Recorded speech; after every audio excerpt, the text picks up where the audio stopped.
అడగకుండా పోయానా, ఎందుకంటే ఎఫ్ఐఆర్లో రిమాండ్ రిపోర్ట్లో అది పెట్టారని అసలు ఏ పేపర్ ఇంక్లూడింగ్ సాక్షి వాళ్ళు రాయలే.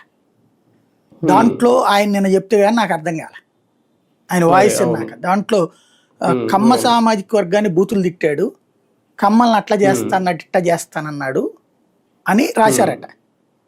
దాన్ని ఉటంకిస్తూ ఆయనకి ఇద్దరు అల్లుళ్ళు కమ్మని నాకు తెలియదు ఇప్పటిదాకా, ఆయన చెప్తే కానీ అంటే మనకు అలా కుటుంబాల గురించి అయ్యేది మనకేం సంబంధం, మనం ఇంతవరకే చూసుకుంటాం, పర్సనల్ వ్యవహారాల గురించి మనం ఎప్పుడు పట్టించుకోలేదు. ఇప్పుడు చూస్తే ఆయన చెప్పుకొచ్చింది నాకు ముగ్గురు కూతుళ్ళు, ముగ్గురు మా ఇంట్లో నేను మా అమ్మాయిలు ముగ్గురు ప్లస్ మా ఆవిడ ఇట్లాగ ఉంటాము, నా ముగ్గురు కూతుళ్ళలో ఇద్దరు అల్లుళ్ళు కమ్మ సామాజిక వర్గం వాళ్ళే, నేనెందుకు కమ్మ సామాజిక వర్గాన్ని తిడతాను, కానీ రిమాండ్ రిపోర్ట్లో అది రాశారు అని చెప్పుకొచ్చారు ఆయన. దెన్ అక్కడ కావాలని కులాన్ని రెచ్చగొట్టింది ఎవరిప్పుడు, దాంట్లో ఆయన తిట్టింది బాబు గారిని, దానికి కారణం ఏంటంటే ఆయన తిట్టారు కాబట్టి. ఆయన తిట్టింది కార్యకర్త, ఆయన తిట్టింది బాబు గారు, అది తప్పే.